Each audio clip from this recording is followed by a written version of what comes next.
Good morning, good evening, good afternoon, everyone. We're delighted to begin this Earth Day Forum, which is an event convened by the Canadian Partnership for International Justice, together with the Stop Ecocide Foundation and Stop Ecocide Canada. Thank you all for joining us. My name is Lisa Oldring. I'm a legal advisor to Stop Ecocide Canada. And as I look out on a very snowy landscape, I'd like to begin by acknowledging that I'm speaking to you from Treaty 7 territory and the traditional lands of the Stoney Nakoda, Blackfoot, and Tsuut'ina First Nations.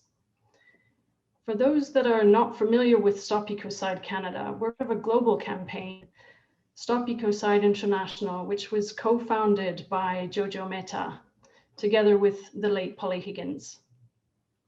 The singular aim of this global campaign is to establish a law of ecocide, which would recognize large-scale and systematic destruction of nature as an international crime. And this would be enshrined in the Rome Statute of the International Criminal Court.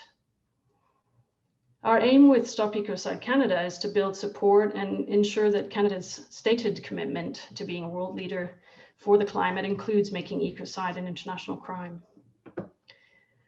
I'm especially pleased, I'm thrilled to be co-moderating this event together with the fabulous Professor Fanny Lafontaine, who I've had the pleasure of knowing and working with for over many years. Among her many impressive hats, Fanny is a professor at the Faculté de Droit at Université Laval. She's also the co-founder and director of the Canadian Partnership for International Justice. She holds the Research Chair on International Criminal Justice and Human Rights, and she's also the founder and co-director of the International Criminal and Humanitarian Law Clinic. Fanny will take us through the program and will present our incredible panelists shortly. So just briefly, the idea behind today's event is to mark Earth Day by generating a discussion of this concept of ecocide as an international crime, especially with the legal and civil society communities in Canada and around the world. We hope to raise awareness through a conversation that will build bridges between the disciplines with participation of environmental lawyers, Indigenous activists, advocates, international criminal law experts, human rights, gender advocates, policymakers, and so on. This really needs to be an inclusive space for discussion. Today's event will be what we hope the first in a series that we will co-host together, as we couldn't possibly cover everything today. So we hope that you will join us for the full series of discussions as we take this forward.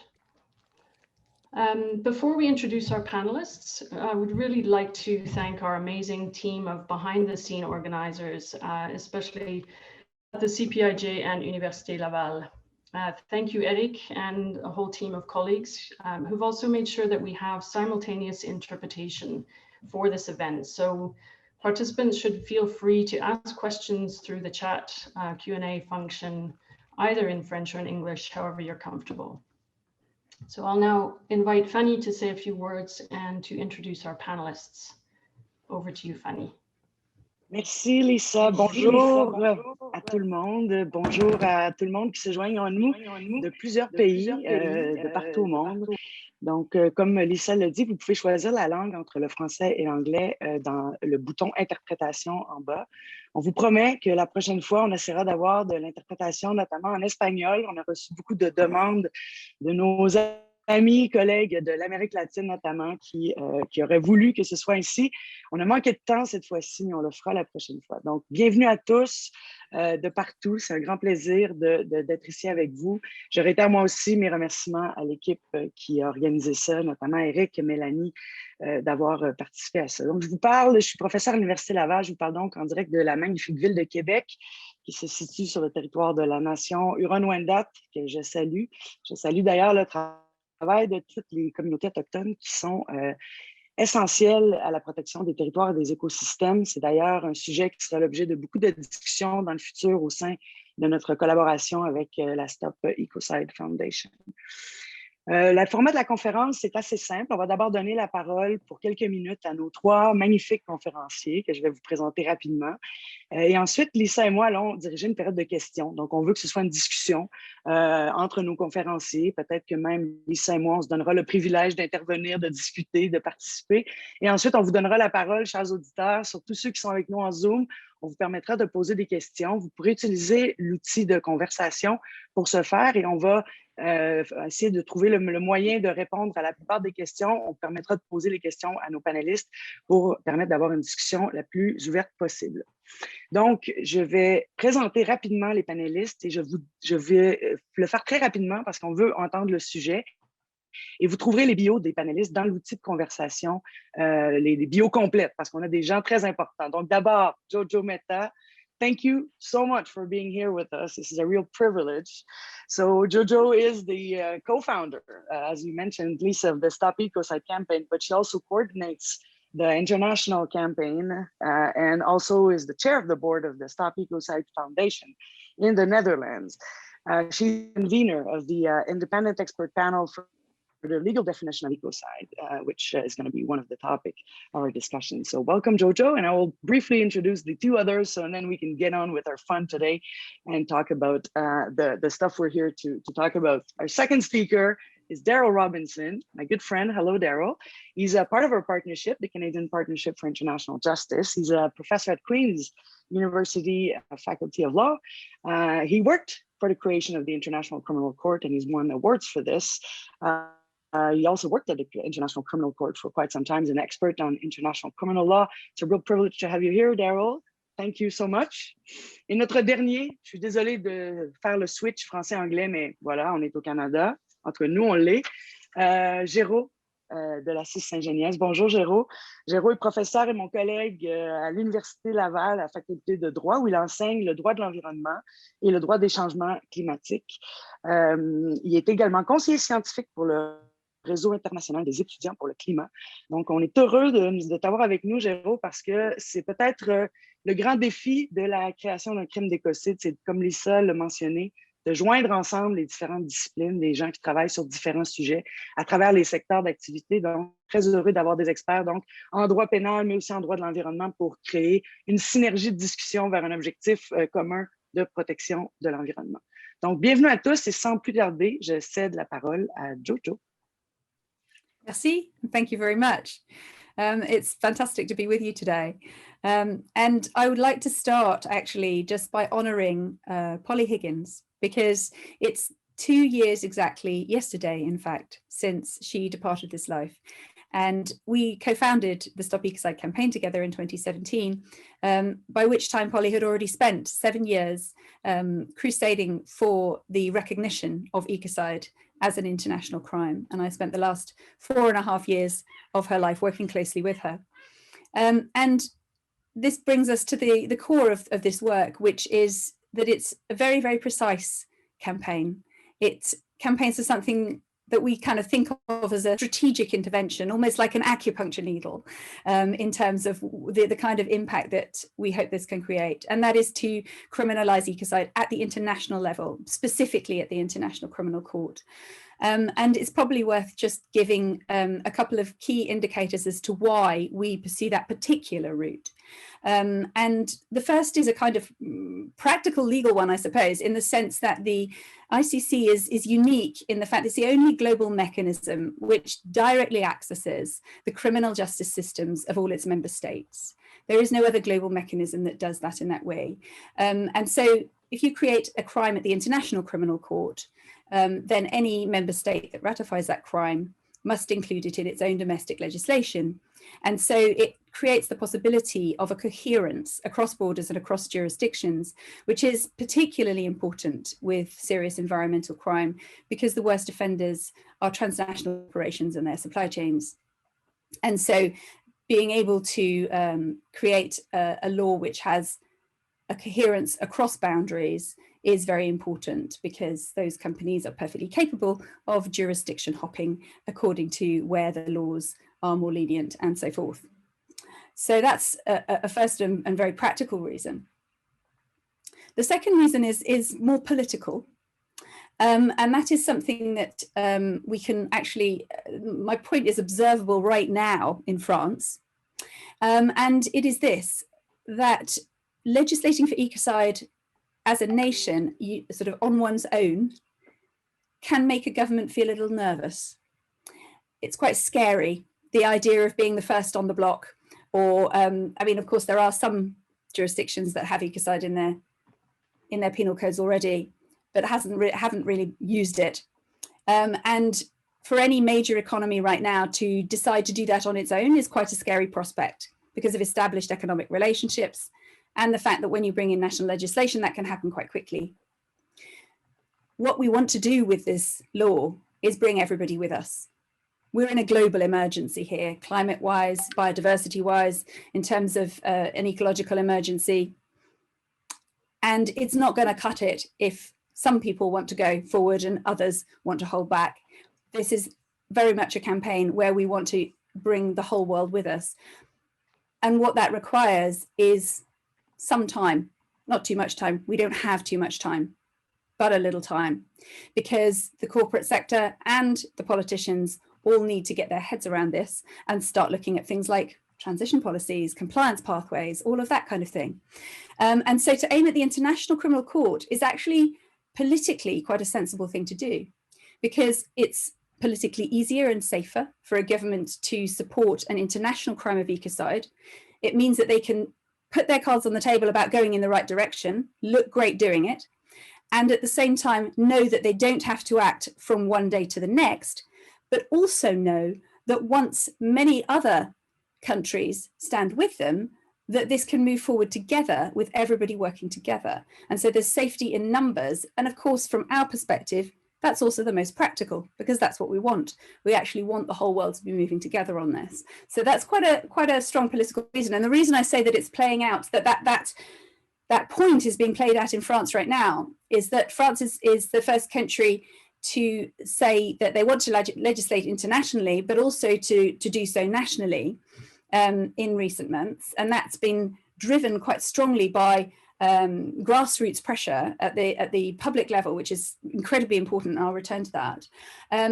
But what they're finding is that legislating nationally and rapidly is actually quite difficult and creates a lot of resistance. And so the definition that they've been working with at the government level in France has been considerably watered down in order to try and sort of address that, which we feel is problematic. And we think that the political reason is very much as I've just outlined. And then the third reason, which may in the end turn the most important one, is that by criminalizing ecocide at the highest level, what we are saying is that serious destruction of ecosystems and of the natural living world is as bad as destroying people, is as bad as destroying property. And that is a very important kind of development to push for. And that is because our current legal system is hugely anthropocentric and focused on property. And that in itself derives from a centuries old tradition of separating mind from body, spirit from nature, all of these kind of dualisms that run through Western thinking and Western education, and that have a kind of create a sense of separation and in the worst cases superiority, colonialism, and all of that sort of stems from that same kind of dream, if you like, that runs through Western thinking. And so which is why I also referred to it earlier as a sort of strategic intervention, placing this crime alongside genocide, war crimes and crimes against humanity, has the capacity to really quite seriously shift that perception. Because in the dominant global sort of Western paradigm of thinking, the one that is dominating so much of the world, we actually use criminal law to help draw the moral lines.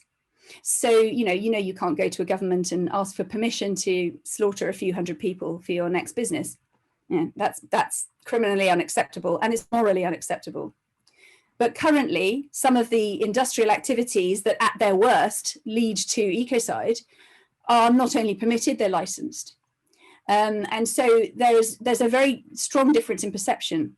So we believe that this has the potential to shift that perception and to bring into play the fact that the reality, it really is a factual reality, that we are deeply intertwined with the ecosystems that sustain us.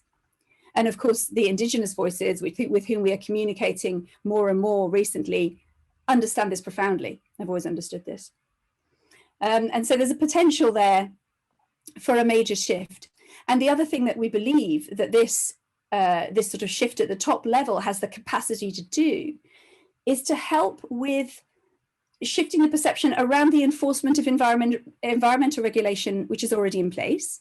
Because one of the big problems with serious destruction of nature around the world is not so much the absence of law, although there is absence of law, it's actually very weak enforcement of environmental law that is in place, both regulatory and where there are crimes that exist with environmental criminal law. And we believe that this is in large part because of this way that we see in the Western stream of thinking, we see nature as being something to dominate, something to extract from, a resource bank, and not therefore in the same moral bracket. And so what we hope and trust is that once this is adopted at the international level, we will actually see a sort of cascading effect on environmental law generally. And we will see an enhanced enforcement of environmental regulation, and also probably quite a large growth in areas like reporting, investigation, compliance, and all of those associated areas, which currently are not hugely developed, including the training of legal people, lawyers, judges, and so on, in terms of dealing with environmental crime. So that gives you a kind of very broad background on why it is that we particularly choose this route to follow. I'll now give you a little update on where we've got to. And I have to say, things are moving incredibly fast right now. When Polly and I first began this campaign, we partly began it to support activists on the ground, and also partly to crowdfund for the diplomatic work. Because at the time, foundation funding was very difficult to find for this particular kind of work. It was seen as quite left field, a bit extreme. And also when what you're doing depends on, effectively, ultimately, the result depends on what states do rather than what the campaign does. That's, obviously a risk in terms of supporting that financially. And of course, you also have the interesting situation where if your progress happens behind closed doors in diplomatic meetings, it's very difficult to sort of stand up with a funding pitch and say, well, here are my milestones, when, oh, actually, I can't tell you about those because they're confidential. So the origins of this campaign in terms of the public facing originally came from this sense that, well, the public understand this. That Polly had really quite a strong international following already. And it was this sense that actually at the grassroots level, there's a very intuitive understanding that serious crime to nature should be criminalized. And so that's where we went with the campaign. And we realized that although, perhaps at grassroots level, and I'm sure that, you will all have encountered this, often if you're not a lawyer or you don't work in law, law is something over there that lawyers do. And criminal law is probably even further, and international criminal law might as well be on the moon. But what we've found over the last 3 and a bit years is that actually that connection between the public facing campaign and the work at the diplomatic level and the legal level developing things are actually much more closely related than we originally thought. Because what we've found is that where we have communication teams on the ground, and we have a fantastic one in Canada, and I know that we've got quite a few of them here in this audience, where we have communication teams on the ground, the political dial is also getting pushed faster. And it's quite clear, because where we have those teams, that network maps really quite well onto the list of states that are now publicly recording an interest in this discussion, and where the parliamentarians are getting in touch with us and saying, we'd quite like to see that definition when that emerges in June, please. So effectively, that is very encouraging and very empowering, because what it means is that where the conversation is happening on the ground in the particular culture, in a particular language, that is also hitting the radars of politicians. And one of the reasons for that, we believe, is actually encapsulated in the word and the concept itself, because I believe most people now have a very strong sense that serious damage is happening to nature in many different arenas. And the word ecocide somehow brings all of that together. It says this is all serious damage and destruction. And of course, as soon as you understand that, you also understand that you want to stop it, or you want someone to stop it. And so there's a kind of natural traction within the concept, which we're finding is very much helping in terms of kind of spreading the word around this, literally the word and the concept, and as I say, pushing the dial politically. So that is actually very exciting. And we now have 8 ICC member states with a publicly recorded interest in this conversation in various different levels. And parliamentarians from a further, I think it's 16 countries now at least, who are eagerly awaiting the definition which will emerge from the legal drafting panel in June. And so that's very encouraging. And I think the last thing I'd like to sort of leave you with is the fact that this is now kind of grown beyond the Stop Ecocide Foundation trying to publicize itself, if you like. We're effectively in a position where we're in between the legal developments, obviously, with the convening of this panel chaired by Philippe Sands and Jour, also the diplomatic traction in terms of building connections with a group of interested states to potentially take this forward, but also with the public narrative. And what that position is an interesting one to be in, because it allows us to communicate in all of those areas and to help sort of move this conversation forward in various different ways. And so that's very exciting. And in recent months, we've had another kind of jump in attention, in a sense, because of this panel that's working on the definition, and the fact that this is now being picked up more in the mainstream. So in terms of mainstream media, and I would just like to finish with saying that there's again another poignant moment that's happening right now, in that you may recall that Extinction Rebellion had a massive action in April of 2019 around Easter, and that Polly Higgins spent the last week of her life following the developments of that rebellion in London. And right now, in the court in London, the activists who kicked off that rebellion at the Shell headquarters in London did that and dedicated it to Polly. They are currently, they've just gone through their trial, and the jury is out as I speak to find out whether or not they're going to be considered guilty or not guilty of the criminal damage that they committed. So this is really a poignant moment, because that last week of Polly's life was the first week that she saw what she had campaigned for so many years, Stop Ecocide, actually hitting the streets on placards across London. And that rebellion, and also, as well as Greta Thunberg's school strikes, the Sunrise Movement, and the other kind of climate mobilizations that we've seen, have done an incredible job at opening the window of conversation in the media and in politics, so that what Polly was saying for years is now finally being heard, and many, many more voices are joining that movement, so that the last couple of years has felt like a gigantic dot joining exercise. And that's brought us ultimately to this conversation now, and it's such a delight to be with you all. So thank you for listening. Thank you so much, Jojo. You really helped, I think, bring us all on the same page and understand where the issues are at, and set the scenes for us, and also remind us of just how urgent the conversation we're having today is. I'd like to invite Daryl Robinson now to deliver his few remarks. Daryl, over to you. Thanks. Thank you very much. I guess I'm going to talk about definition and some technical type questions. First of all, though, I'll say I've had conversations with environmental lawyers who are skeptical of ecocide. So I'll acknowledge and address one of their arguments against criminal law. Yeah, some environmentalists say, listen, like you international criminal lawyers, you're holding a hammer and everything to you looks like a nail, that dealing with climate change is going to be a complex process involving lots of systematic societal reforms. There's going to be trade-offs. Criminal law is crude. And I agree that's all true, but why is it still useful to have criminal law involved? And I think it's because of the expressive function of criminal law, the educative function. Jojo talked about shifting perceptions, and I think that's exactly the reason why ecocide is important. At the moment, environmental damage, it's considered regulatory. It's a lesser matter. So criminal law is more serious, regulatory is below. If someone peas on a street, that's crime.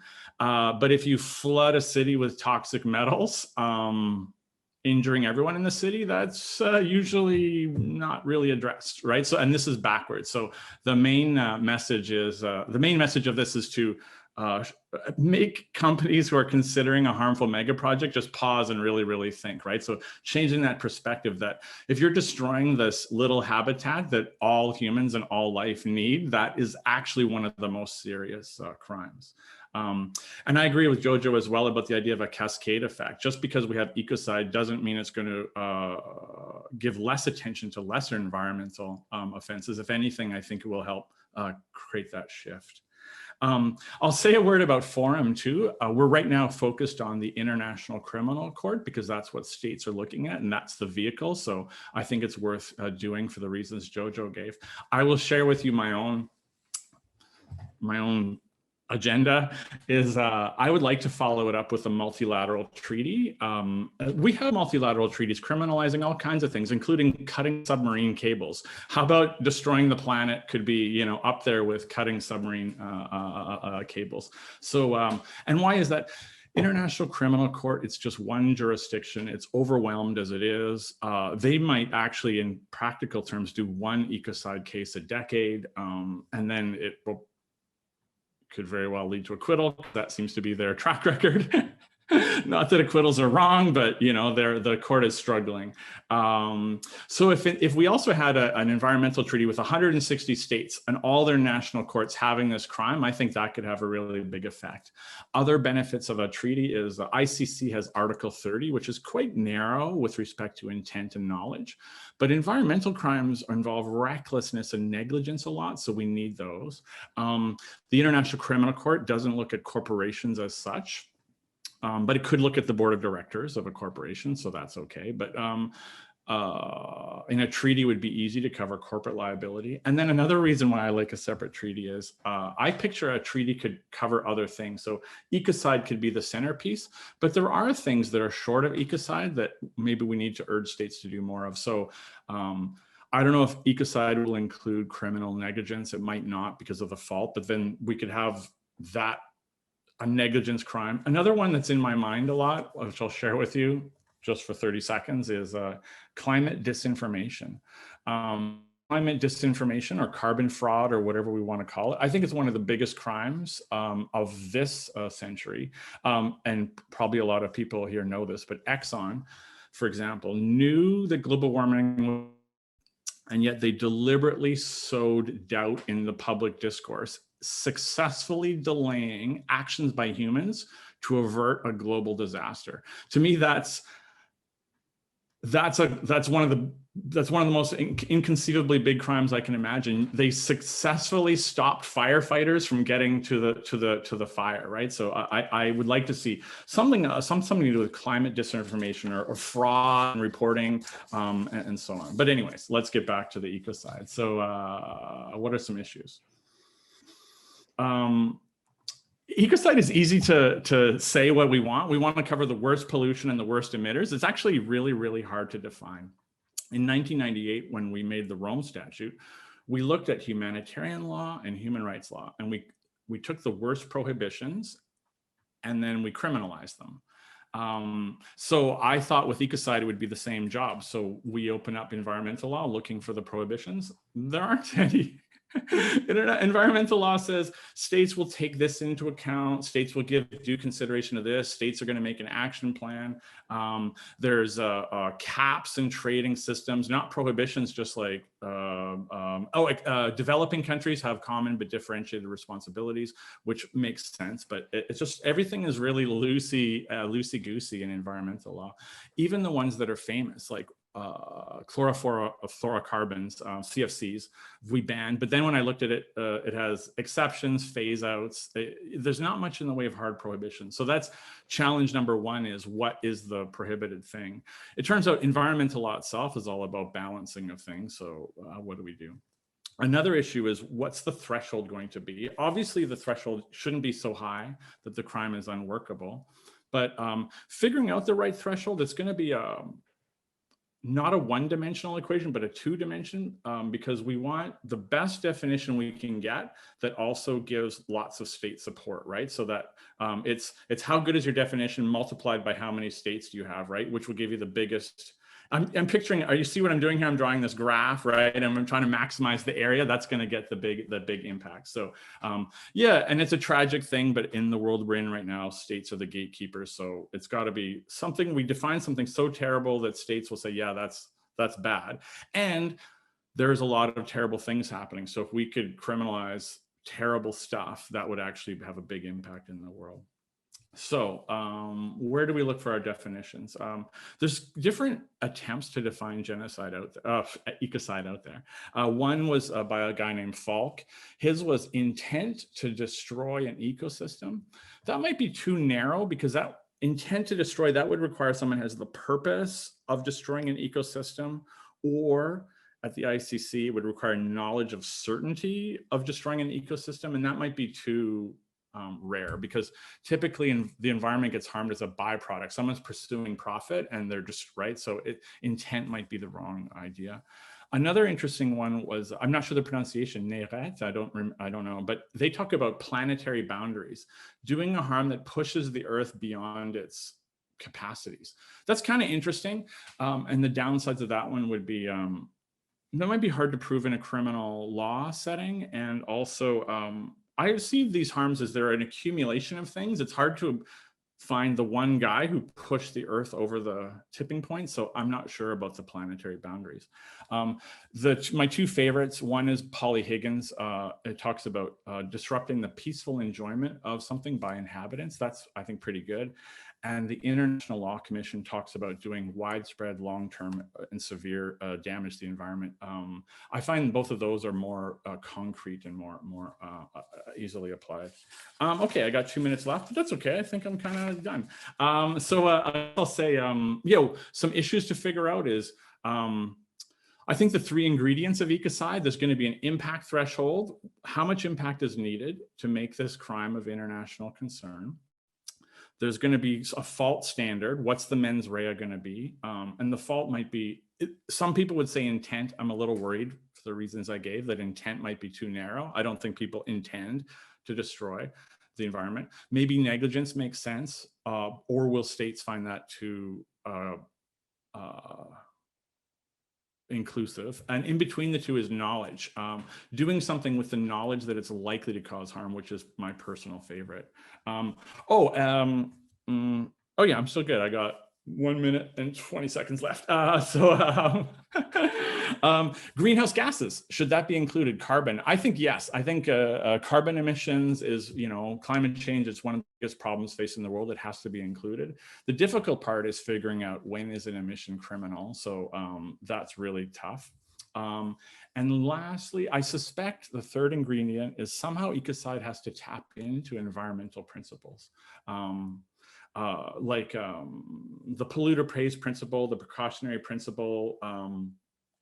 The reason for saying that is, picture two companies. Let's take greenhouse gases. Let's picture two companies. Company A, they're emitting more carbon, CO2 into the air, but they're operating airplanes. It's socially beneficial, and they're doing all measures possible to keep their emissions down. That's company A.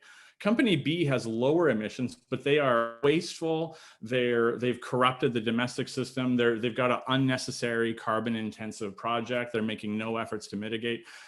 I want to go after company B, but anyways, that's one thing to discuss. So those are the ecocide, necessary and difficult to define. Thank you. Thank you so much, Daryl. This puts a lot of questions into, and we have already a lot of questions in the chat, and we'll certainly come back to the definition. And there's forum you mentioned, International Criminal Court, yes, but shouldn't we create a new international tribunal? Should we create a separate treaty? You mentioned all the advantages, possible advantages. That's interesting. And what acts could be then, and what's the intent? Is that intent? Is it, and you mentioned recklessness, would it be willful blindness? Is that enough? And this is criminal law geek stuff, but we are, some of us. So after we let to one of our best criminal law geek, I'll pass the floor to one of our best environmental law geeks. So Géraud, la parole est à toi. Merci beaucoup Fanny et Elisa pour cette invitation. Je suis très heureux de me joindre à cette discussion. Donc, je vais aussi formuler quelques brèves remarques sur l'écocide en tant que crime international, mais ça va être à partir d'une perspective qui est un peu différente par rapport aux interventions précédentes, parce que je ne suis pas un expert du droit international pénal, je ne suis pas non plus un spécialiste du crime d'écocide. Mes domaines sont plutôt le droit de l'environnement et le droit des changements climatiques. Et assez curieusement, même si cette notion d'écocide concerne évidemment l'environnement, eh bien l'écocide ne fait pas partie des notions avec lesquelles on est habitué de travailler en droit de l'environnement. La création d'un crime d'écocide, ce n'est pas une question qui a été au cœur des discussions que les États ont dans le cadre des conventions internationales sur l'environnement ou lors des grandes conférences diplomatiques. Et jusqu'à présent, j'ai quand même l'impression que c'est surtout les spécialistes du droit pénal qui se sont intéressés à cette question. Donc, et je dois dire qu'à titre personnel, je suis très content de participer à cet événement parce que n'étant pas un spécialiste du droit pénal, j'apprends plein de choses et je suis certain que je vais en apprendre encore davantage. Donc, dans cette présentation, moi, je vais simplement partager quelques observations générales que l'on peut faire sur ce crime d'écocide quand on examine cette notion, mais on a déjà commencé à le faire, sous l'angle du problème environnemental que sont les changements climatiques, qui est bien évidemment un problème auquel il est difficile de ne pas penser quand on parle d'écocide. Et je vais me limiter à faire 3 commentaires.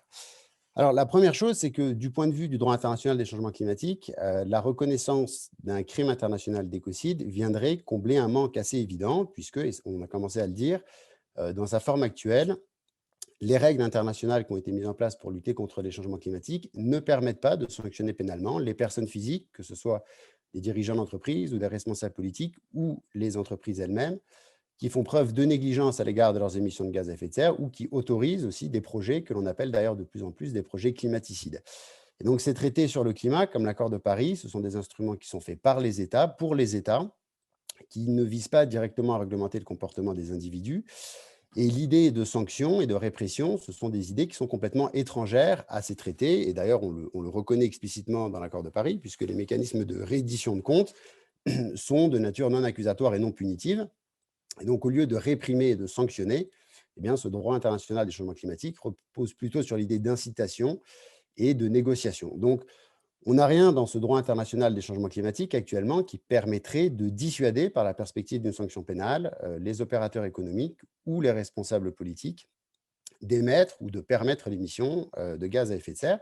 Et donc, je crois effectivement que cette reconnaissance d'un crime d'écocide viendrait combler cette lacune, qui, à mon avis, n'est pas seulement une lacune sur le plan de la technique juridique et des outils qui sont mobilisés, mais qui est aussi plus fondamentalement, peut-être une lacune pour la crédibilité du droit international en tant qu'instrument de résolution de ce problème du climat.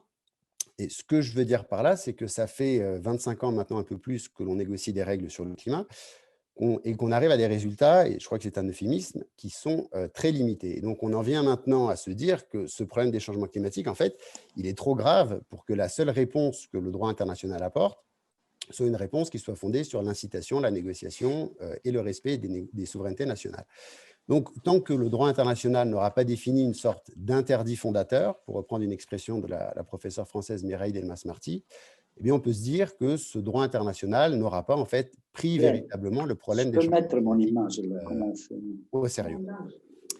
Donc, de ce point de vue, la reconnaissance d'un crime d'écocide qui permettrait de sanctionner pénalement le comportement qui porte atteinte au système climatique aurait, à mon avis, une réelle plus-value et ça représenterait une véritable avancée. Alors, cela dit, il faudrait d'abord qu'il y ait un certain consensus sur le fait que les formes d'atteinte les plus graves au système climatique sont bien un mal qui est inacceptable et que la société internationale réprouve totalement. Alors, je ne sais pas si ce consensus il existe aujourd'hui, mais ce qu'on voit quand même depuis quelques années, et ça sera mon deuxième commentaire, c'est qu'on voit se mettre en place un discours qui, justement, vise à promouvoir et à faire accepter cette idée selon laquelle les atteintes les plus graves au système climatique sont quelque chose d'inacceptable. Et ce discours, il passe par le biais du contentieux climatique et des droits fondamentaux. Alors, d'un côté, on voit qu'il y a beaucoup d'organes de traités internationaux en matière de droits de la personne qui reconnaissent aujourd'hui que le fait de ne pas agir suffisamment contre les changements climatiques, ça constitue une atteinte aux droits fondamentaux. Et il y a plusieurs juridictions, tant des juridictions internationales que nationales, qui sont sollicités et à qui l'on demande de parvenir à cette même conclusion et notamment de reconnaître que le droit à la vie implique le droit à un système climatique stable. Et c'est ce qu'on voit actuellement en Ontario dans l'affaire Sophia Mature qui pourra procéder sur le fond. Or, reconnaître que ne pas agir contre les changements climatiques, c'est porter atteinte au droit à la vie. À mon avis, c'est déjà une première manière de signaler que les atteintes à l'intégrité du système climatique ne sont pas quelque chose d'acceptable, qu'elles sont inacceptables. Et en ce sens, le contentieux climatique qui est fondé sur les droits de la personne constitue sans doute un phénomène qui vient servir la notion d'écocide et qui donne une certaine légitimité à ce projet et à l'idée d'instaurer une sanction pénale pour les atteintes les plus graves au système climatique. Alors, il reste quand même, et ça a été dit par le conférencier précédent, il reste quand même que ce discours se heurte à une réalité que l'on observe dans les droits nationaux, c'est que émettre des gaz à effet de serre, même en quantité importante, ça reste encore aujourd'hui une activité qui est licite. Une activité qui est réglementée par des procédures d'autorisation préalable, par des mécanismes de tarification du carbone, par des normes techniques, mais quand même, ça reste une activité licite. Ce que la loi punit, et parfois par le biais du recours à la sanction pénale, ce n'est pas d'émettre des gaz à effet de serre, mais c'est d'émettre des gaz à effet de serre en contravention avec les règles qui disent comment on peut émettre des gaz à effet de serre. Et donc, de ce point de vue-là, vous voyez peut-être où est-ce que je veux en venir, il y a sans doute une différence entre ce problème du climat et d'autres formes d'atteinte à l'environnement, comme des déversements de polluants ou le trafic d'espèces menacées d'extinction, qui sont des faits qui sont davantage considérés comme socialement inacceptables et qui sont déjà, pour la plupart d'entre eux, réprimés, soit par le biais du droit international, soit par le biais du droit national. Ce qui m'amène enfin à mon troisième commentaire, mais qui sera peut-être un peu plus bref, c'est que le droit des changements climatiques présente certaines particularités qui font que organiser la répression des atteintes au système climatique par le biais d'une incrimination pénale, manifestement, ça soulève certaines interrogations. Je vais simplement en évoquer deux. Alors, la première, elle a déjà aussi un peu été abordée, c'est la question de savoir sur quoi est-ce qu'on devrait se fonder pour dire que le comportement qui est attribuable à une personne ou à un groupe de personnes cause spécifiquement un dommage qui est grave au système climatique. Donc, la question, c'est comment on fait pour apprécier la gravité d'un dommage qui est causé au système climatique. Alors, première solution, ça peut être de se fonder sur les effets des changements climatiques. On peut dire, vous avez causé un dommage important parce que vous avez généré un ouragan, une sécheresse, une vague de chaleur, etc.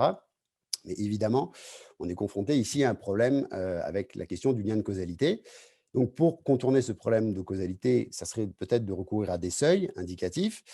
Le problème, c'est qu'on sait que les opérateurs économiques sont très forts pour fractionner et saucissonner leurs projets et contourner les seuils réglementaires. Donc, on n'est pas certain non plus que ce serait extrêmement efficace comme solution. Alors, il faut probablement recourir à un standard qui serait assez souple pour apprécier la gravité. Mais le contenu de ce standard, il n'est pas forcément évident à déterminer, sans compter qu'il y a une difficulté supplémentaire, c'est qu'est-ce qui se passe si on a une entreprise qui émet beaucoup de gaz à effet de serre, mais qui, par ailleurs, compense ses émissions en plantant des arbres ou qui, comme c'est permis par le protocole, par l'accord de Paris, qui achète des droits d'émission. Est-ce que c'est quelque chose qui doit être pris au stade de l'établissement de la responsabilité comme une cause d'exonération ou est-ce que ça doit être pris en compte dans la détermination de la peine? Je n'ai pas la réponse à ces questions-là. Et le deuxième point que je voulais aborder, c'est la question de l'articulation entre le statut de Rome et l'accord de Paris. Parce que si jamais l'accord de Paris était considéré comme un traité applicable au sens de l'article 21 du statut de Rome, il y a certaines questions qui pourraient se poser. Par exemple, on sait que l'accord de Paris accorde une plus grande flexibilité aux pays en développement. Et donc, est-ce qu'on devrait tenir compte de cette flexibilité dans l'application du crime d'écocide au changement climatique et donc tenir compte de la nationalité de l'auteur de l'infraction ou du lieu de la commission de l'infraction?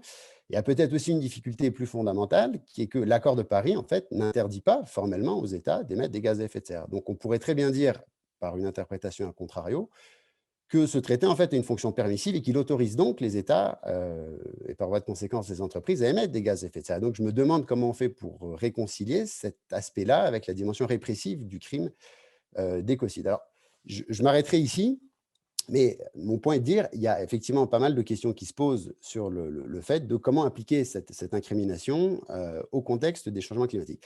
Je n'ai pas dit que c'était des questions qui étaient insurmontables, mais je dis simplement que ce sont des éléments sur lesquels on doit avoir une sérieuse réflexion, parce que le but du jeu, ça sera quand même d'anticiper les critiques, et je pense qu'il y a pas mal de personnes qui vont avoir des critiques à formuler, et donc il faut qu'on ait des réponses à apporter à ces critiques-là. Alors, je vous remercie.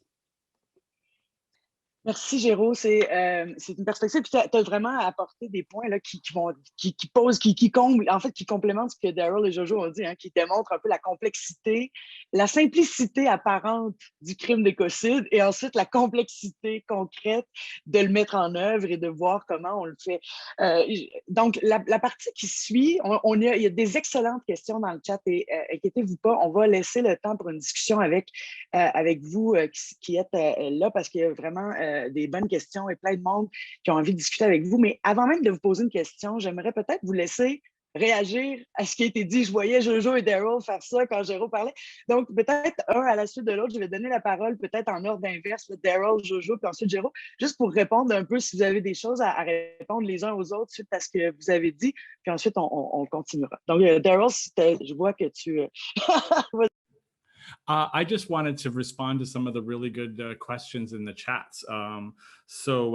Roberta asked whether transnational harm should be part of the definition, and that is a well-established principle in environmental and international law. So that might be one of the very plausible ingredients for ecocide. Someone else asked, if a plastics company knows it's doing harm, doesn't that meet the definition of intent? And the answer is yes, but intent of the IC. So intent, as I mentioned, it can be direct or indirect. Direct, it's my purpose. That's going to be rare. Indirect at the ICC requires knowledge of certainty, and they are a little bit excessive on how they understand that. So it's tough, but yes, it's possible. That's why I prefer knowledge of likelihood as a different standard, but that's right. Richard asked, what if someone's licensed? And that is a really hard question. What if they have a license in domestic law? Yeah, and that's just really hard. Typically, international criminal law doesn't necessarily care if it's licensed. If Nazi law allows murder, we don't care. So that's the first instinct of international criminal law. On the other hand, environmental law has a lot of national regulation. But on the other hand, we can't just defer to anything the national systems do because they do crazy things. So that's going to be one of the things to be figured out. There has to be some constraint on the ability of national systems because they get corrupted, they're lax, they're not following international law. There has to be some limit. There was another question about universal jurisdiction. And yeah, I think if there was a treaty, it could have some kind of extraterritorial jurisdiction. I hope I've answered enough of the questions there. Thanks. Well, you're actually quite a rebel, but I know that about you, so that's good. We were going to answer the questions from the audience later on in the chat, so don't worry, you'll have time to have discussions on this. I wanted you to. No, I know you. Yeah, I know you never listen. You know I'm a rebel. I live my own way. I love you this way. That's why you're here. But I don't know if Jojo, you wanted to say anything on what Daryl or Géraud said just before we move on to other questions. Sure. I just wanted to acknowledge that some of those issues that Géraud flung up are definitely thorny around actually, having to work out how to address climate with a definition of ecocide. But I think that something that is often perhaps, I don't know, maybe glossed over or not discussed is the fact that, climate change is ultimately a symptom of which many decades of direct, serious destruction of ecocides, serious destruction of ecosystems, in other words, serious ecocide over decades, is a root cause. And so, we can reduce emissions as much as we like, but if we're continuing to destroy ecosystems and habitats at the rates that we're seeing, that's, we're destroying carbon sinks, and we're directly, those things are directly interplay with each other. And at the moment, the conversation about climate internationally is almost exclusively focused on emissions. And that is a great shame, because the biodiversity and ecology side of this equation is absolutely key. And so, we believe that whatever emerges ultimately as, in terms of the definition and how well or how much it can address directly climate change, it will be addressing climate change, because those direct harms have a direct effect on the climate situation. So yeah, that was my key thought. Géraud, veux-tu répondre à ça ou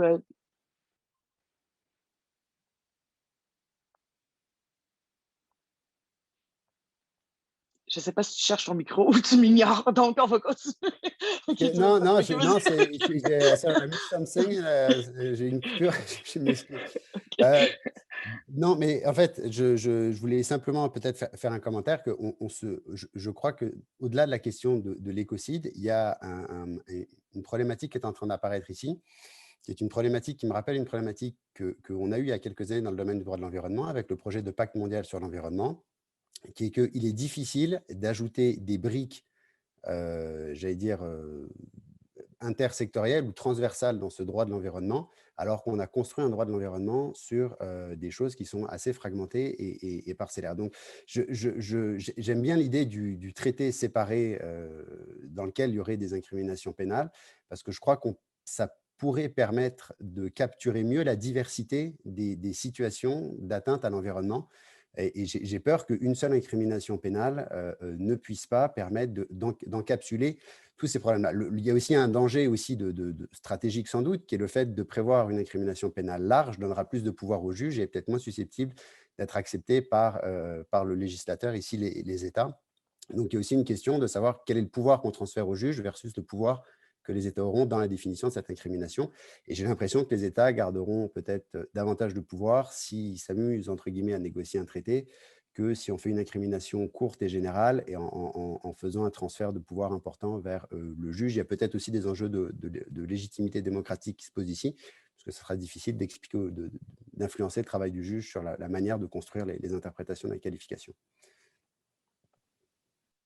Yeah, go, Jour. So yeah, I very much appreciate what Jour just asked, and I think that the way that we see ecocide crime is not by any means something that's going to fix everything, but as something that can bridge, you know, and because in a sense, sort of adding, you know, one extreme and well-defined crime to a document at the international level is you know, has the ability to kind of potentially open up the arena for what might well emerge in the longer term, something like an ecocide treaty, which can be more nuanced and can be more, you know, can cover a lot more, and you know, potentially some sort of more areas of kind of attitude towards how we deal with the environment and so on. But the reality is that currently, I mean, as I understand it, you know, there's been a kind of crimes against humanity convention sort of languishing on a back shelf for some time now. And the Global Pact for the Environment that was, you know, aimed at from France and had its first major meeting, I think last year, had real trouble, you know, getting anywhere past starting blocks. So one of the things that we see about, you know, this particular intervention is that one's not starting from scratch. One is potentially amending a document that's already in place, and therefore it's quite a procedurally it's relatively straightforward, as opposed to potentially trying to recruit from the beginning, you know, a whole you know, international consensus, and you know, I have to say that in this particular regard, it's not necessarily a bad thing that the US, Russia and China are not members of the ICC, because they can't then get in the way of moving that amendment forward, which they would certainly could potentially do in the case of starting a new treaty from scratch. So that's just a few thoughts in response to that. Yeah, this maybe brings me to one crucial issue, which is central, and you know, the strategy of trying to amend the Rome Statute has this one consequence: the International Criminal Court only has jurisdiction over physical persons, individuals. However, we know that like a lot of the ecocide-linked crimes, let's call it this way, are committed by either corporations or state entities. The idea, I suppose, is to also not only punish, but also deter the commission of ecocide crimes. So I'm wondering what you could have to say about that, and how would the inclusion within the Rome Statute would contribute to deter ecocide, considering that it has a limitation in its jurisdiction to physical persons. So Jour, you want to start? Definitely. I mean, for us, this is one of the key benefits of criminalizing at the International Criminal Court, because, and particularly with ecocide, where the kinds of activities that we're aiming at are mostly in the realm of corporate practice. I mean, if you're a war criminal or, God forbid, a genocidal maniac, you may not really care too much what your public image is. If you're a corporate CEO, you care very deeply, because your share price, your stock value, your investor confidence and public confidence depend directly on it. So if your personal freedom and reputation is on the line, that's in the context of the corporate world, that's potentially a very powerful deterrent, perhaps more so than in the case of the other crimes. So, and you know, it's been found that, you know, when you change regulation, you tend to change corporate budgeting. You know, they might sort of set aside more funds for court cases or for compensations, or for, you know, expensive lawyers to get around those regulations potentially. But when you criminalize something, you've got a much better chance of actually changing behavior, because that's a personal responsibility that comes in there. Daryl, go ahead. I agree with Jojo, and I'll also add, yeah, the ICC doesn't directly convict corporations just because they couldn't agree at the time, but I don't think it's a big problem because the board of directors, the president of the CEO, all those others, they're human beings, and the ICC can prosecute the humans involved. So I think it's still viable. Jour, veux-tu ajouter quelque chose sur ce sujet-là? C'est pas mon domaine d'expertise particulier. C'est sûr qu'effectivement, les émissions de gaz à effet de serre, elles proviennent d'entreprises, mais on pourrait tout à fait poursuivre les personnes physiques. C'est juste plutôt une interrogation que je partagerai, puisque ce n'est pas mon domaine, le droit international pénal, mais je me posais la question de la complicité. Comment est-ce qu'on gère cet enjeu-là? Parce que dans la décision d'un projet qui est climaticide, il y a une personne qui a initié le projet, il y a des personnes qui ont fait des études d'impact, il y a des personnes qui ont relu les études d'impact, qui les ont approuvées. Il y a plusieurs sous-ministres qui ont donné des autorisations. Il y a aussi un ministre qui a donné l'autorisation et possiblement le gouverneur en conseil aussi a donné son autorisation. Et ultimement, si c'est un projet de sable bitumineux, ça se peut que vous et moi, si on n'a pas de voiture acheté de voiture électrique, ce soit nous qui mettons l'essence dans notre voiture. Alors, je me pose la question de la complicité. Comment est-ce qu'on gère cette question-là? Ce qui peut-être nous amène dans un autre débat qui est l'articulation, la répartition entre l'incrimination nationale et internationale.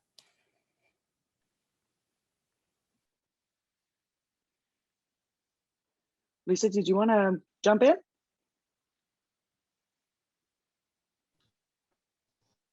I mean, this is such a fulsome discussion. There's so many different directions we can go in. Maybe just a brief follow-up, and it's a little bit of a philosophical one, but it's a concern that's been raised, and this is a question that can go to any one of the panelists, about risks around the creation of hierarchy of harms when it comes to environmental harm. So just maybe wondering about reflections on concerns that have been raised that, you know, by setting a standard at the international level where ecocide is seen as an international crime, is there a risk that anything less than that, anything less than ecocide could be considered not that bad? I don't know who might want to reflect on that. Maybe Jojo will start. Yeah, I mean, I have to say, I think we kind of touched on this a little bit earlier. I certainly did. I actually feel that the opposite is likely to be true, in the sense that I think that at the moment, the environmental regulation, environmental law generally, is simply not given the same weight as other kinds of crimes. And so criminalizing something at the highest level has the likelihood of kind of shifting that a bit and actually aiming to enhance the enforcement of lesser regulations. So I actually think it's literally the opposite. And I just wanted to come back very briefly on what Jour was saying before as well, around it occurs to me that, you know, we've been as citizens, we've had a kind of swindle perpetrated on us over the last 20 years by the corporate PR machine to an extraordinary degree, to the extent that, you know, we're basically all being told, look, it's all your fault. You're all consumers. You're all demanding these things. And you know, you need to look at your carbon footprints and you know, you need to take individual action because, you know, it's all ultimately down to all of us, isn't it?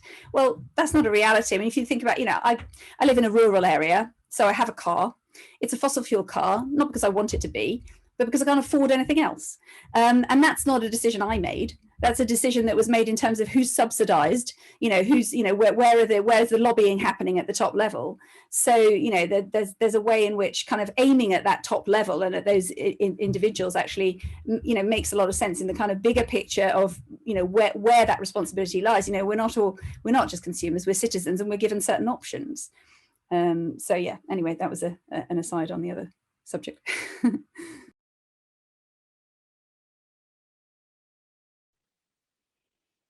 Daryl?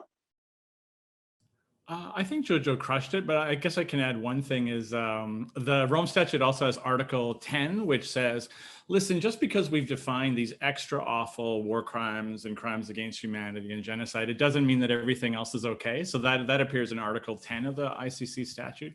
Perhaps that provision could be amended or referred to in some way. I've noticed that in the work I did on ecocide is I think it is important to have something saying we're making a really stringent, high thresholds crime that is not a license, right?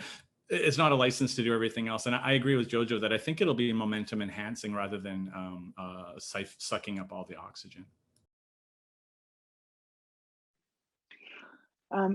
I'll ask you last questions from us, I suppose, which is sort of dual, has two aspects to it, and then we'll move to the questions that some of the questions that were asked by the audience.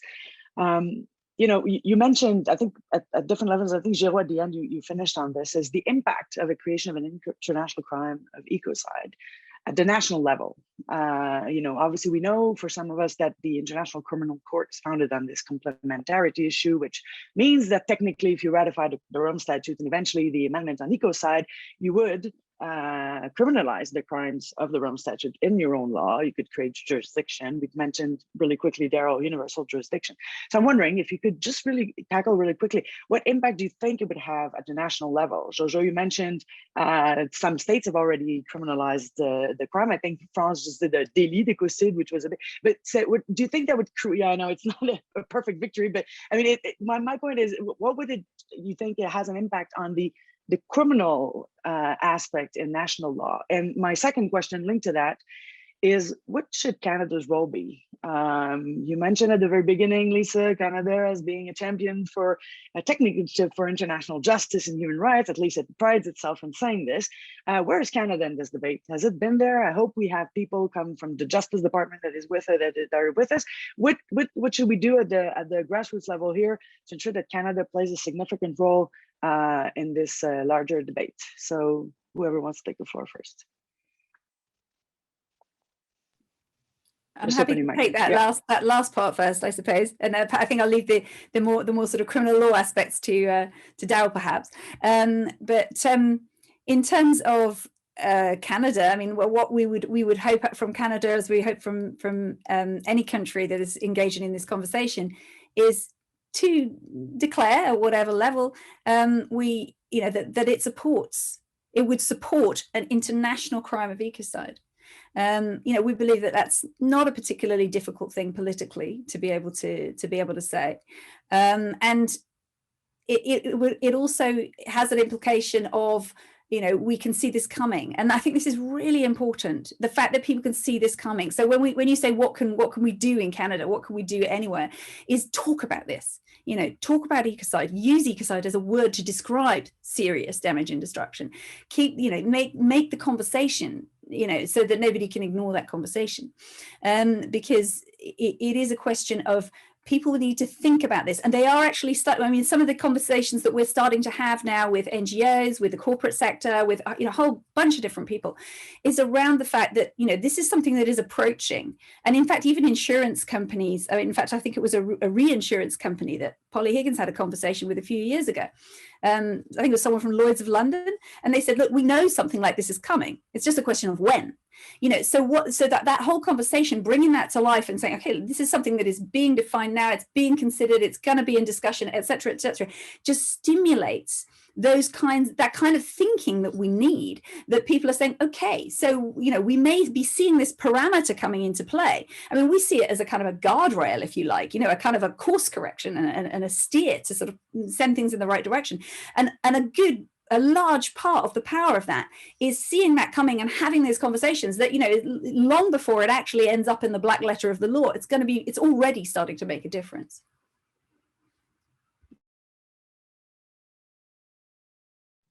Daryl? Yeah, sure. Canada there was some comment Canada made about where we will watch with interest the ecocide definition come out, and you know, sorry, I think sometimes Canada can't. I apologize to every government person on this chat. Love you all, but Canada's position often on things is we're sitting on the fence, and I kind of miss the '90s Canada, where Canada led stuff, and we have a liberal government that claims to care a lot. Well, and there's a lot of evidence that they do care a lot about climate change, and Canada's been a leader on international criminal law. So my hope would be that Canada will once the definition's out, Canada will come off the fence and be one of the strong supporters, like in the old days. And then on national prosecutions, Fanny's question, I completely agree. I think that's the most important thing, more important than ICC prosecutions, which will be so limited. And yeah, right now, every state is scared to pass legislation, especially extraterritorial legislation, because if your definition, you're kind of going out on thin ice, right? Whereas if we create an international definition, then states can implement it, and it can probably become custom pretty quickly. So I see it as definitely, I want lots of national prosecution.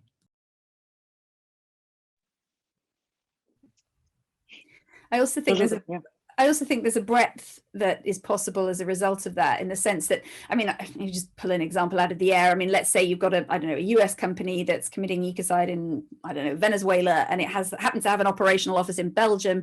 Belgium, as we know, is at the moment a front runner in this discussion, let's say, and it's also got a reputation for potentially operating universal competence or universal jurisdiction. If Belgium ratifies this crime, a company officer could then be prosecuted in Belgium. So effectively, you're looking at the sort of expanding the potential for, where prosecutions can happen and how they can happen.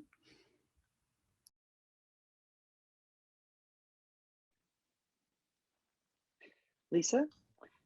Yeah, okay. Yeah.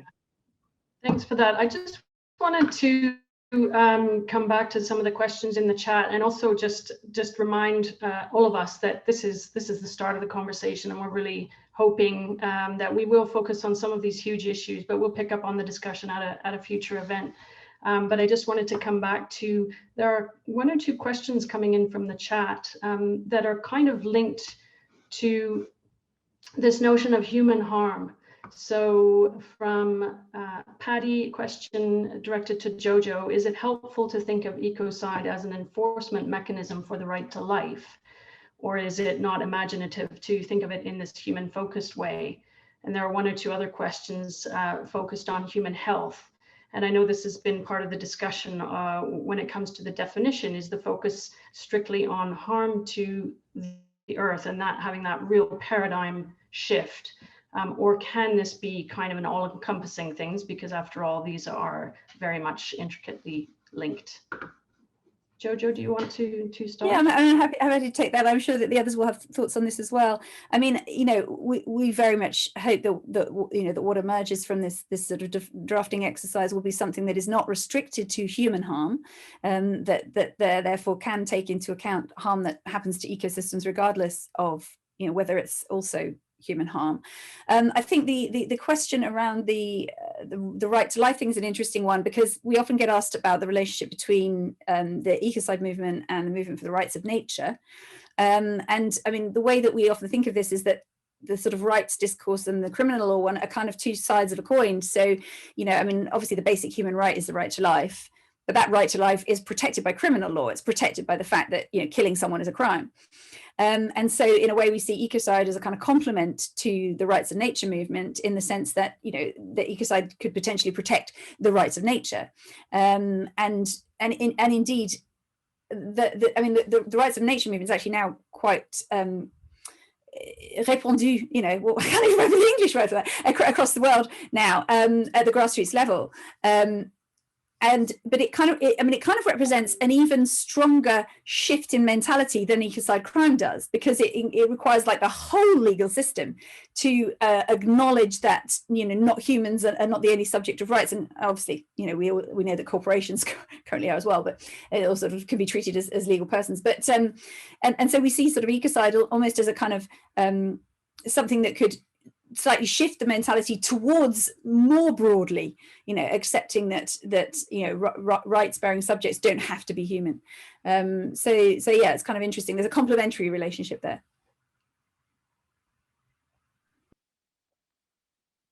Jérôme?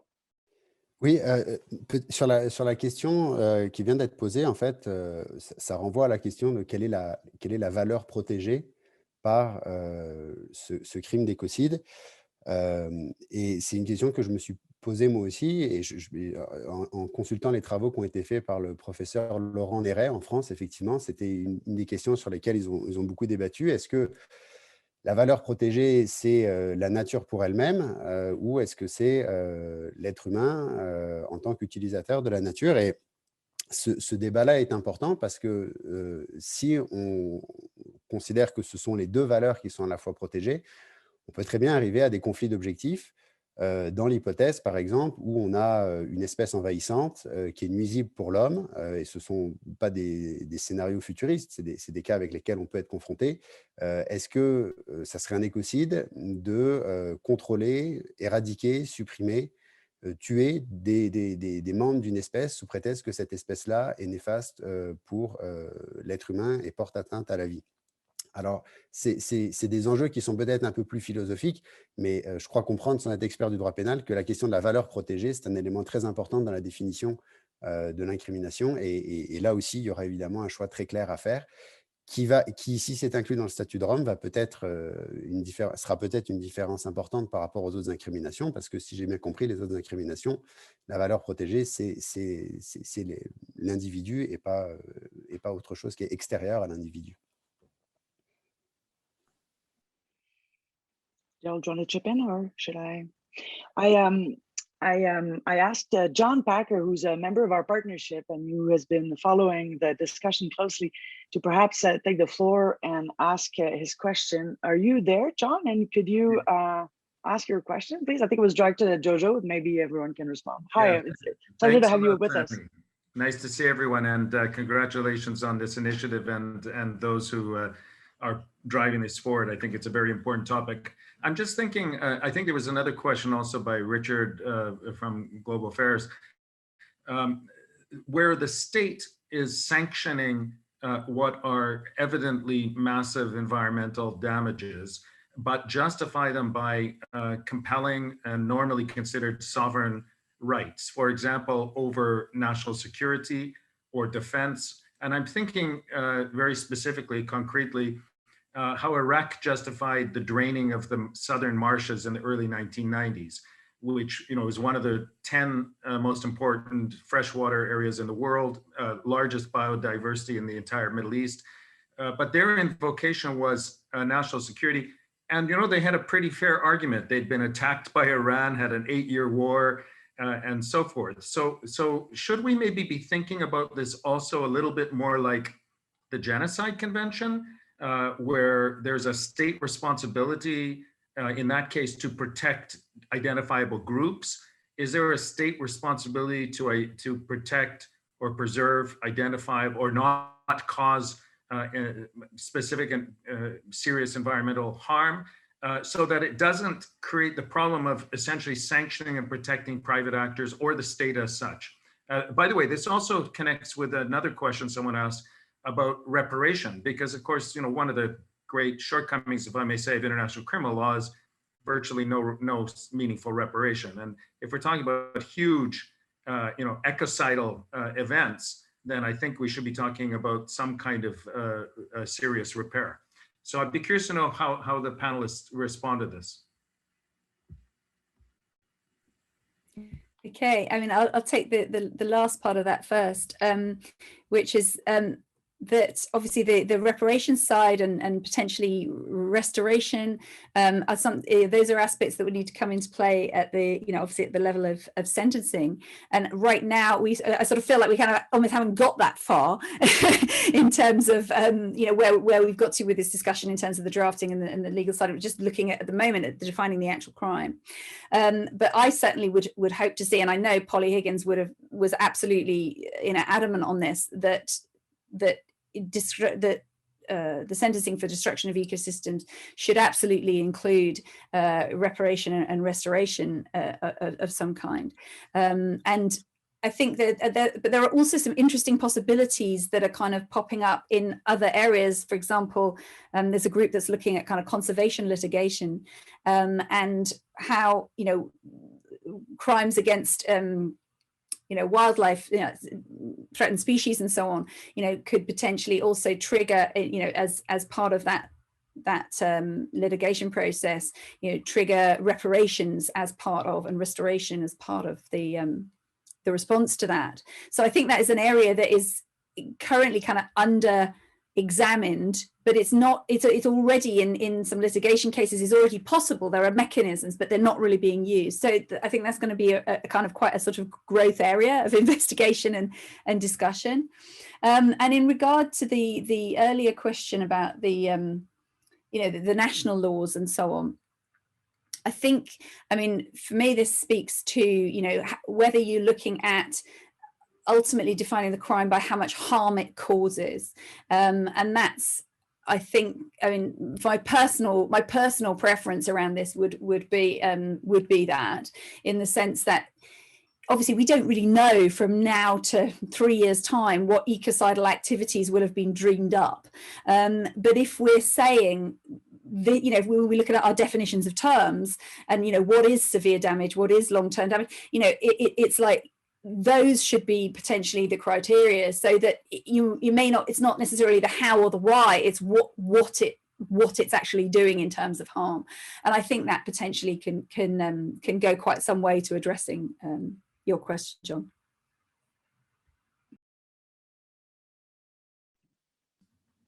Daryl, go ahead. I think Well, Jour, I think you was quicker oh, with Jour. you than you ended up. No, I think, yeah, you were quicker. Daryl, go ahead. No, I apologize, because I think there's a nuance in John's question and I wasn't getting it. So I will just go to the back of this line. Sur la réparation, il y a eu en 2018 une avancée importante à la Cour internationale de justice, qui était la réparation du préjudice écologique dans l'affaire du Costa Rica et du Nicaragua, et qui envoie quand même un certain signal, c'est qu'il est possible maintenant, dans un cadre contentieux au niveau international, d'indemniser un préjudice écologique.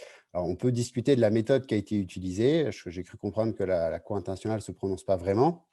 Mais à mon avis, le principal problème n'est pas tellement l'obligation de réparer que de mesurer qu'est-ce qui doit être réparé. Parce que, je reviens, je suis désolé, je fais une obsession avec ça, mais avec mes changements climatiques, une entreprise qui émet beaucoup de gaz à effet de serre, quel est précisément le dommage qui peut lui être attribué? Et là, on rentre dans des controverses sur la question de la causalité et de l'étendue du dommage qui sont extrêmement compliquées. La position de la Cour internationale de justice, même si évidemment elle peut évoluer, c'est quand même qu'il faut qu'il y ait un lien de causalité suffisamment direct entre le fait internationalement illicite et le dommage, pour qu'on puisse réparer le dommage en raison de la violation de ce fait. Donc, je ne sais pas très bien quelle forme ça peut prendre. Maintenant, on peut tout à fait décider que la réparation, elle ne se fait pas sur la base d'un dommage qu'on a été capable de mesurer, mais sur la base d'autres choses. Et là, peut-être, ça va être à nous, juristes, de proposer des alternatives. Je n'ai pas la réponse là, encore une fois, mais on n'est pas obligé de réfléchir uniquement sur le terme du dommage pour concevoir la réparation. Fanny, could I just push a bit Daryl, I guess, because thank you for those responses, Jour and Jojo. But the reparation side for me is less important than the first part of my question, which is, you know, I agree with Daryl's proposition that it will be rare that an individual sets out to commit massive ecocide or has a capability to do so. And so we're either talking about probably corporations, or we're talking about governments themselves, actually, in terms of the real kind of scale and reach. And so I'm trying to understand the intersection here with state responsibility. And by the way, to go to reparation, you know, for example, to my understanding, under international criminal law, there's quite a significant absence of, let me say, effective provisional measures or reparations. I mean, no individual is going to repair the kind of things we're talking about. So I'm just curious about this intersection with states. I'm kind of thinking the Genocide Convention might be a more appropriate, or at least complementary paradigm. You kind of have to have both, is my sense. Yes, and I'm glad you clarified, because I knew I wasn't fully getting your question. That's great. Yes, first of all, I think ecocide is very typically going to be committed by either corporations or by states. And that's one of the failings of criminal law, by the way. Criminal law everywhere focuses on the acts of little people, you know, regular people, and not the acts of the powerful, you know, states and corporations, right? In fact, things that states and corporations do tend not tend to get even defined away as not even criminal when in fact, objectively, you know, it's the same principles. So yes, absolutely, it has to cover state actors. And I agree about state responsibility. If ecocide is the most serious forms of environmental harm, then I think almost every act of ecocide will also be an international wrong, an international wrongful act, giving rise to state responsibility, just like genocide is both a crime and also generates state responsibility.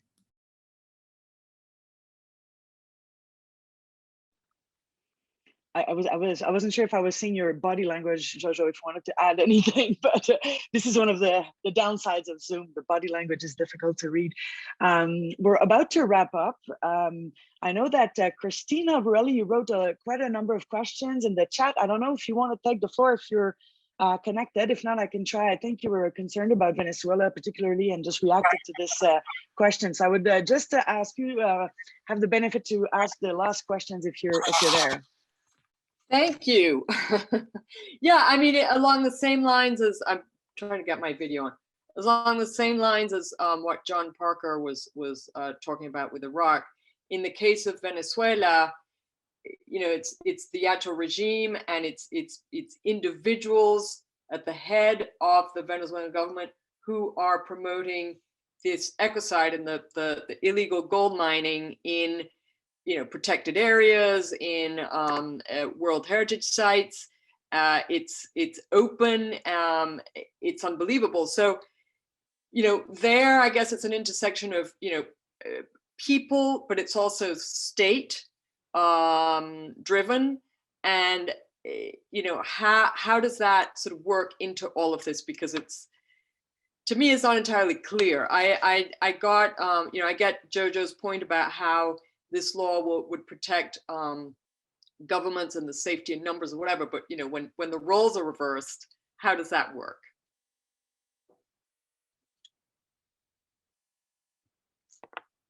Yeah, go ahead. Sorry. Yeah, go. I'm sure the others will have something to say too, but I'd say that, I mean, this is in a way precisely where the ICC comes into its own. What it's there for is to actually hold the highest levels of, you know, state decision making, you know, to remove the impunity at that level. And I'll just give the example of the filing that was made earlier this year against Jair Bolsonaro at the ICC for crimes against humanity by Chief Raoni from Brazil through the French lawyers, William Bourdon and his colleagues. And the accusation was of crimes against humanity, but in fact, Chief Raoni was very clear that what he wanted to accuse him of was ecocide. And actually, had there been a law of ecocide in place, that filing might well have happened earlier. But he had to have enough evidence of crimes against humanity, which literally were resulting from the ecocide, in order to make that filing. But I think that sort of shows very much that, you know, that's kind of what the ICC is there for, as a court of last resort. You know, it's in the sense that when a state can't or won't prosecute, which of course is the state is the perpetrator is not going to, then that's precisely where the ICC becomes most useful. I agree, and I'll also add, international criminal law very much focuses on state actors. It doesn't overlook them, and that's the case with genocide, crimes against humanity, war crimes. Aggression has to be a state actor. So with ecocide, we certainly would be looking at state actors. And also to touch on something that came up in the chats as well, people were talking about the North-South dimension, that the ICC, for example, has tended to focus on the global South. I see that as a possible benefit of ecocide, because ecocide is a crime where the perpetrators are, as the corporate perpetrators are often in the North. The harms of ecocide are felt in the South. So I see this as a possible corrective in that kind of equity or injustice.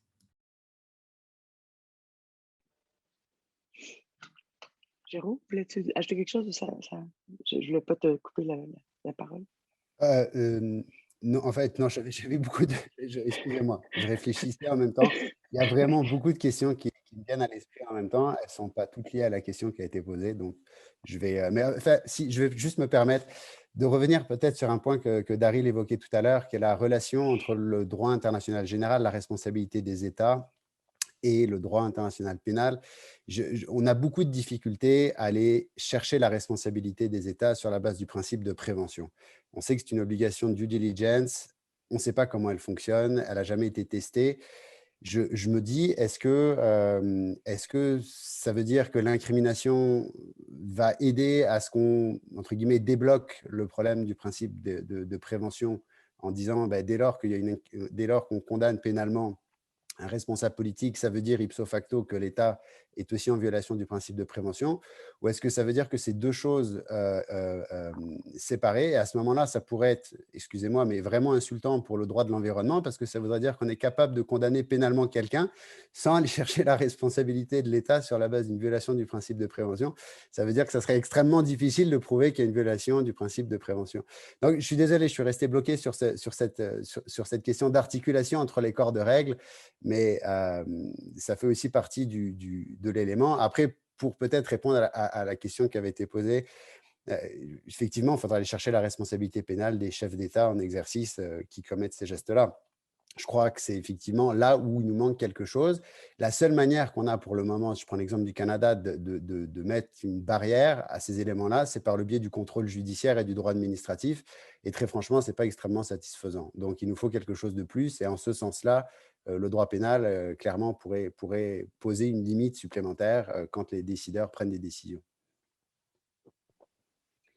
Merci, Géraud. Et j'allais terminer, mais là, Ariane Goulet, qui est une de nos étudiantes, a posé une question qui était dans notre liste de questions au tout début et que je dois donc, je pense que c'est central aux discussions. Et ça me permet, en fait, Ariane, merci d'avoir posé la question parce qu'on va vous laisser réagir rapidement. Mais donc, la question est la suivante.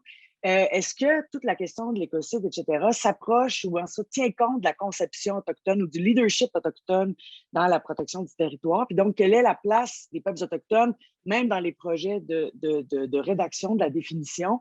C'est une question qu'on va aborder à la fin, mais qui est centrale aux enjeux et qu'on va réaborder par la suite dans nos prochains événements. Vous pouvez en être certaine, mais je ne peux pas m'empêcher donc de poser la question à nos panélistes sur donc la place du leadership autochtone, autant dans la conception du crime d'écocide que dans ce que c'est, dans sa définition, que dans le processus de rédaction de sa définition. Jojo, go ahead. Yeah, that's a lovely question, and I think the one of the key things around the whole concept of an ecocide law is it actually feels like what we're trying to do is to reflect in the sort of dominant Western legal system a law that is actually deeply and profoundly understood by the Indigenous world, and that is the law of reciprocity. You know, it's not even something you make up, it's a fact you see around you. You know, you damage Mother Earth, there are consequences. And in a sense, what we're precisely trying to do is reflect that reality ultimately. You know, we're seeing the deeply serious consequences of what happens when you damage Mother Earth, you know, happening rather more obviously every you know, month by month. So there's a very sort of, we feel that kind of in the sort of fundamental conception of it, we feel that it's very compatible with that.